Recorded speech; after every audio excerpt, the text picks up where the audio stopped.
मैं दिल्ली हूं। मैंने देखा दीक्षांत समारोह में महाराज भरत ने अपने पुत्रों से 7 प्रश्न पूछे, किंतु इनमें से किसी एक ने भी एक भी प्रश्न का उत्तर नहीं दिया।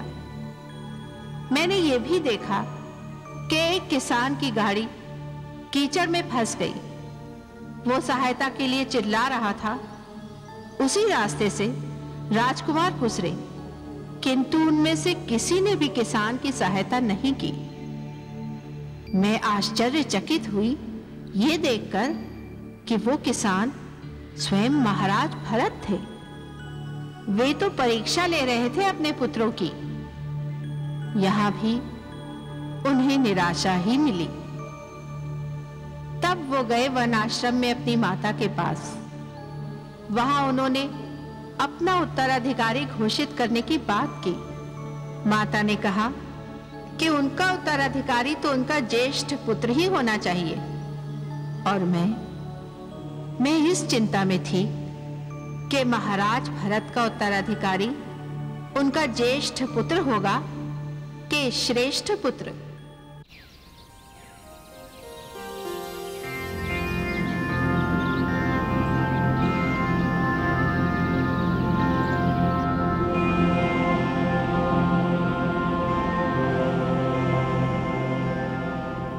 महर्षि, प्रणाम स्वीकार कीजिए। आयुष्मान भव। महाराज भरत, आज राजमहल की कुटिया की याद कैसे आई? महर्षि, राजमहल में जो भी प्रकाश है वो आप ही का दिया हुआ है। अर्थात? हमारा बचपन इसी आश्रम में बीता महर्षि। जो कुछ भी सीखा है आप ही से सीखा है। जब हम पिताश्री से दूर थे तो आप ही ने हमारा मार्गदर्शन किया। महाराज, लगता है आप किसी गंभीर समस्या से जूझ रहे हैं। समस्या क्या है? जो समस्या मेरे सामने है वो केवल मेरी ही नहीं, वो समूचे समाज की समस्या है, राष्ट्र की समस्या है। आप राजा हैं, और राजा राष्ट्र, समाज और प्रजा के लिए समान रूप से उत्तरदायी होता है। संभवतः क्या राजा को ही निर्णय लेना होगा कि उसका उत्तराधिकारी कौन होगा? परंपरा के अनुसार उसका ज्येष्ठ पुत्र ही उसका उत्तराधिकारी होता है। और यदि राजा समझता है कि उसका ज्येष्ठ पुत्र उत्तराधिकारी बनने के योग्य नहीं तो? तब महाराज, मैं तो कहूंगा कि आप तोड़ दीजिए उस परंपरा को। यदि आप सोचते हैं कि आपका ज्येष्ठ पुत्र योग्य नहीं है, तो अपने दूसरे पुत्रों में से उस पुत्र को चुने जिसमें राजा बनने के गुण हैं। राजा अगर शिक्षित नहीं होगा तो नीतियों को समझने में असहाय होगा। या कि 9 पुत्र ही आपकी संतान नहीं, सारी प्रजा आपकी संतान है। महाराज, राजा के लिए उसका परिवार ही सब कुछ नहीं। वास्तव में राजा का परिवार है प्रजा। प्रजा का हित ही उसके लिए सब कुछ है।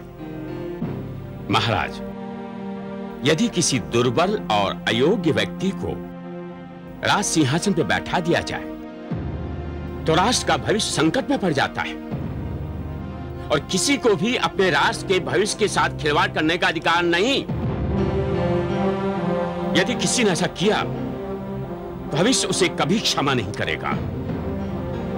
इतिहास में उसका नाम लिखा जाएगा एक अपराधी के रूप में। सत्य महाराज, सत्य। आप सत्य कह रहे हैं।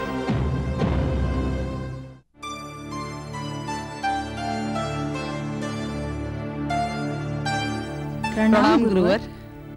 अखंड सौभाग्यवती भव। क्या बात है गुरुवर, इस समय यहाँ कैसे? कुछ कारण ही ऐसा है। कहिए गुरुदेव, आप बहुत चिंतित लग रहे हैं। बड़े खेद से कहना पड़ता है कि अकस्मात महाराज का स्वास्थ्य चिंता का विषय बन गया है। किंतु गुरुदेव, हम क्या कर सकते हैं महाराज के लिए? हम तो केवल उनके सामने उपस्थित ही रह सकते हैं। रोग का उपचार वैद्यराज ही कर सकते हैं ना। देवियों, केवल औषधि और उपचार ही रोग का निदान नहीं होता। रोगी के लिए उत्तम औषधि है सेवा। और यह भी संभव है कि महाराज के अस्वस्थ होने का कारण कोई चिंता हो। गुरुदेव, महाराज के अस्वस्थ होने का कारण कोई चिंता है? गुरुदेव, पर ऐसी कौन सी चिंता है? उन्होंने हमें कभी नहीं बताया। बड़े आश्चर्य की बात है। यदि उन्होंने आपको कभी नहीं बताया तो आपने भी कभी जानने की आवश्यकता नहीं समझी। देवियों, हमारा तो आपसे यही कहना है कि आप समय नष्ट ना करें और शीघ्र ही उनके पास जाएं और वो कारण जानने का प्रयास करें जिससे महाराज अस्वस्थ हुए।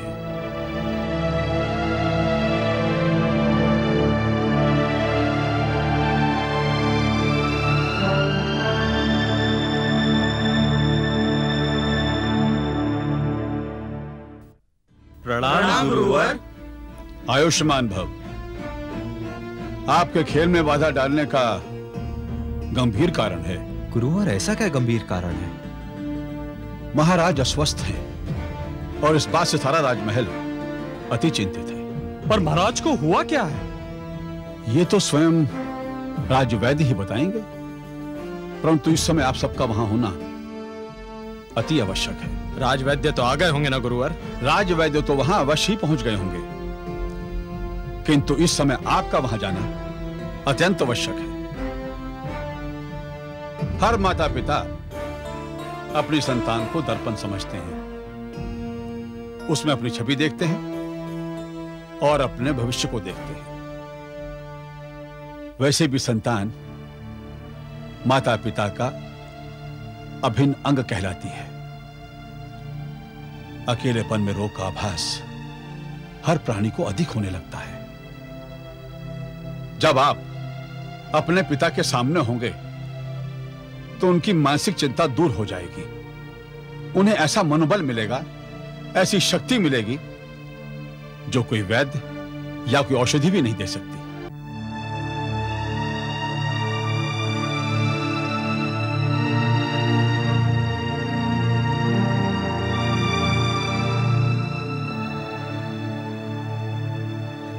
वैद्यराज जी, क्या हुआ है महाराज को?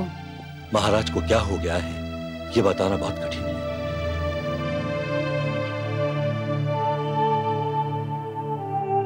भरत, मेरे पुत्र, ये क्या हो गया है तुझे? मेरे आश्रम से निकला तब तो तू प्रसन्नचित्त था। वैद्यराज, क्या हो गया इसे? राजमाता, महाराज का निरीक्षण तो हमने किया है, परंतु उनका रोग क्या है यह हमारी समझ में नहीं आ रहा है।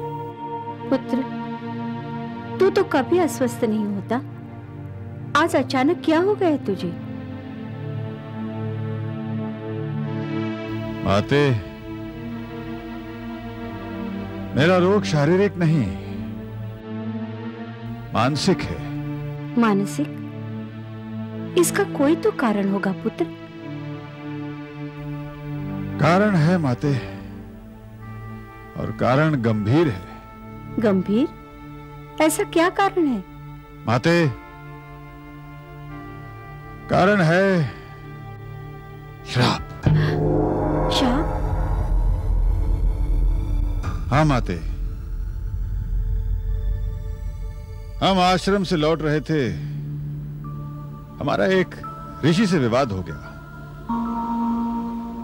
हम उनका अपमान कर बैठे और आवेश में आकर उन्होंने हमें श्राप दे दिया कि कल सूर्यास्त होने से पहले हमारी मृत्यु हो जाएगी।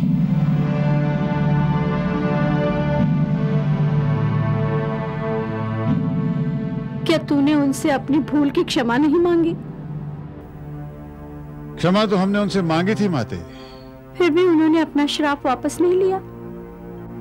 उन्होंने केवल इतना ही कहा कि श्राप से बचने का केवल एक ही उपाय है। क्या उपाय है पुत्र? मुझे बता, मैं अपने प्राण देकर भी तेरे प्राण बचाऊंगी। नहीं माते, इस श्राप से मुझे मां की ममता भी नहीं बचा सकती। क्या मैं भी नहीं बचा सकती पुत्र? नहीं। फिर कौन बचा सकता है इस श्राप से तुझे?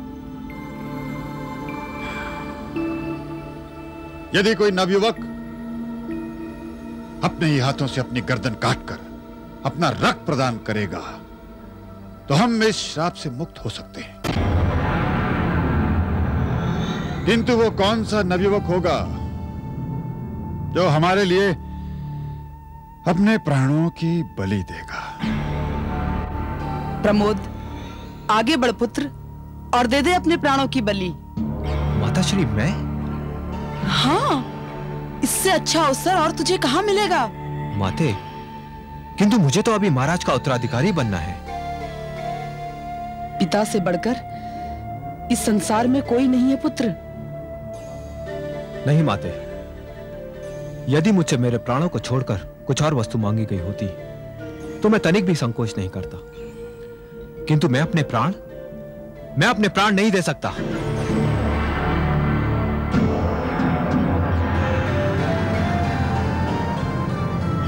अमोद, तू भी तो पुत्र है, तुझे क्या हो गया है? आगे बढ़ और बचा ले अपने पिताश्री के प्राण। माताश्री, जीवन तो केवल एक ही बार मिलता है और मैंने तो अभी ठीक से संसार को देखा भी नहीं। मेरा तो विवाह भी नहीं हुआ। जीवन की कितनी इच्छाएं ऐसी हैं जो अभी तक पूरी नहीं हुई, और आप मुझसे कह रही हैं कि मैं अपना जीवन दान में दे दूं? नहीं माताश्री, नहीं, यह संभव नहीं है। मैं ये कार्य नहीं कर सकता, मुझे क्षमा कर दीजिए।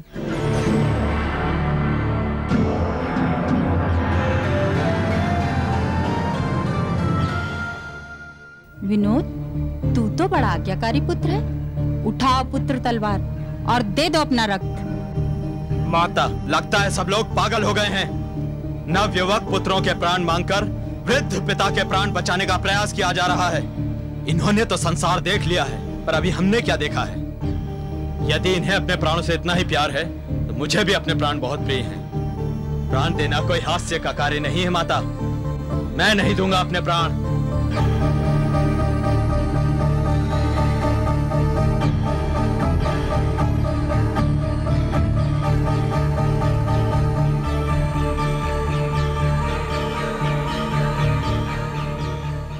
कोई भी पुत्र नहीं जो अपने पिता के लिए अपने प्राण दे सके।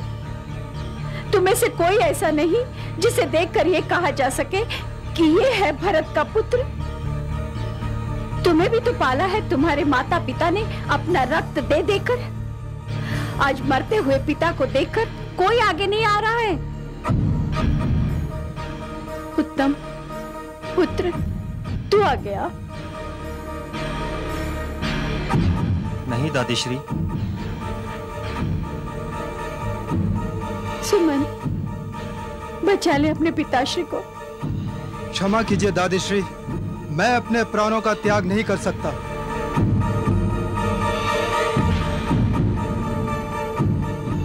अजय विजय, तुम दोनों को कितना प्यार करते हैं तुम्हारे पिताश्री। आज इस प्रेम का बदला चुका दो।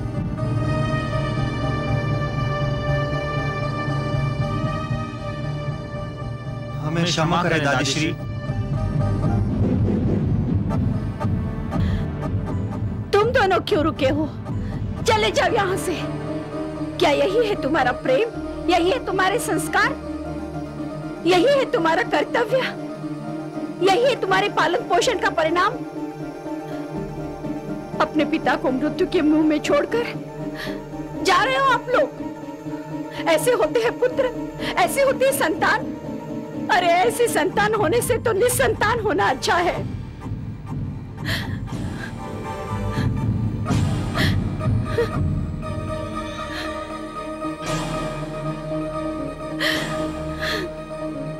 माते,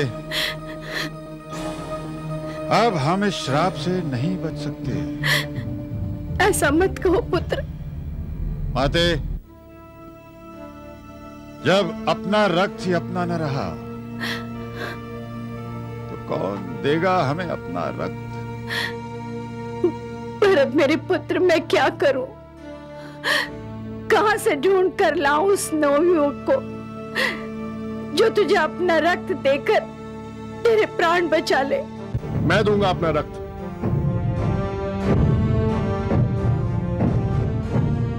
अभिमन्यु, तुम? हाँ महाराज, यदि ये सत्य है कि अपने प्राण बचाने के लिए आपको किसी नवयुवक का रक्त चाहिए, तो महाराज मैं आपसे विनती करता हूं कि इस सेवा का अवसर आप मुझे दीजिए।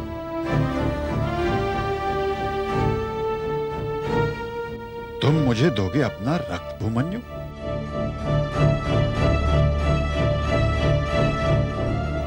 हाँ महाराज, अब मुझे केवल इतना बता दीजिए कि किस प्रकार मुझे देना होगा रक्त।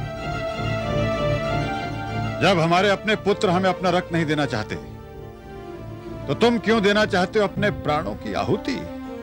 महाराज, ये आप क्या कह रहे हैं? मैं आपकी प्रजा हूं और प्रजा भी तो आपकी संतान है। एक भूमन्यु के मर जाने से कोई अनर्थ नहीं होगा, किंतु आप राजा हैं। आपका जीवन प्रजा के लिए, राष्ट्र के लिए, यदि आकाश से एक नक्षत्र टूटकर गिर जाए तो कोई अनर्थ नहीं होगा, किंतु सूर्य न रहा तो सारे संसार में अंधकार छा जाएगा। आप सूर्य हैं महाराज, और मैं इस सूर्य को अस्त नहीं होने दूंगा। यदि ऐसा ही है अभिमन्यु, तो वो रही तलवार। इस तलवार से अपनी गर्दन को काटकर अपना रक्त दे दो मुझे। जो आज्ञा महाराज।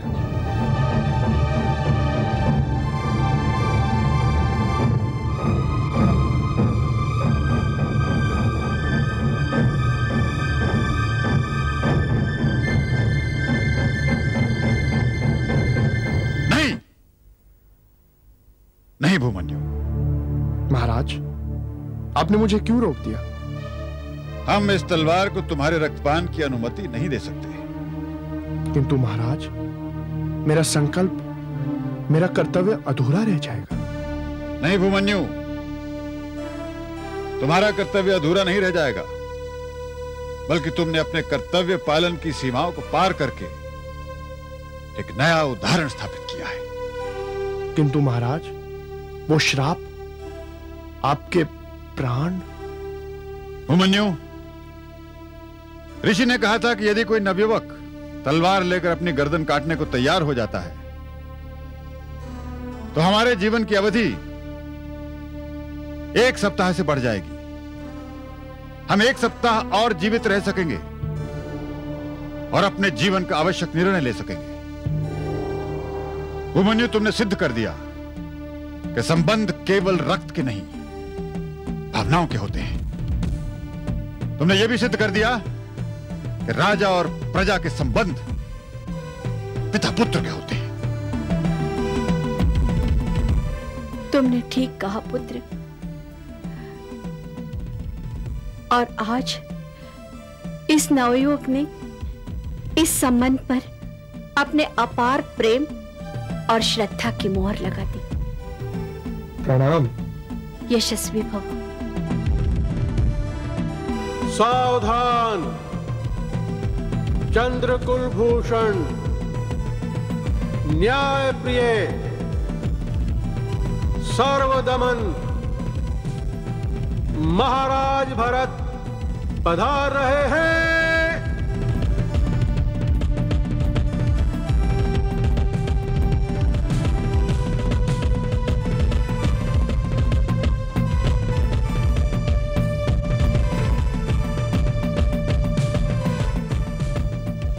प्रणाम गुरुवर। आयुष्मान भव, कीर्तिमान भव राजन।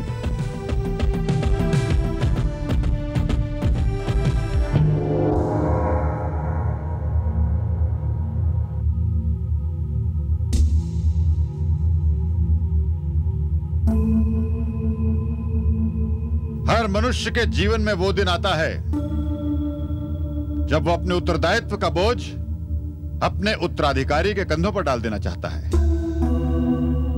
लेकिन ऐसा करने से पहले उसे गंभीरता से सोचना चाहिए कि क्या वो व्यक्ति इस योग्य है कि नहीं कि वो उत्तराधिकारी बन सके।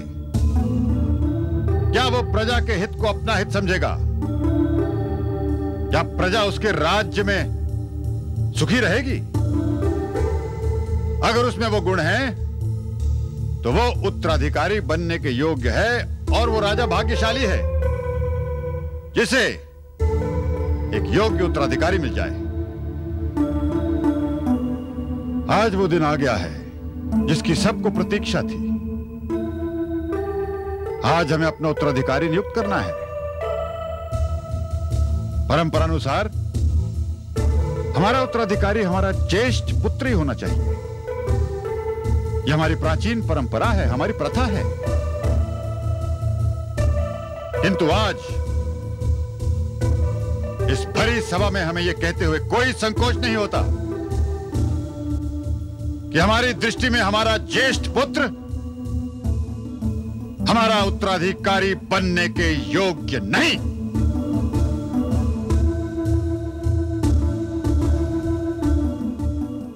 तब हमने निर्णय लिया कि यदि हमारा ज्येष्ठ पुत्र हमारा उत्तराधिकारी नहीं होगा, तो उस स्थिति में हमारा उत्तराधिकारी हमारे 9 पुत्रों में से सबसे श्रेष्ठ पुत्र होगा।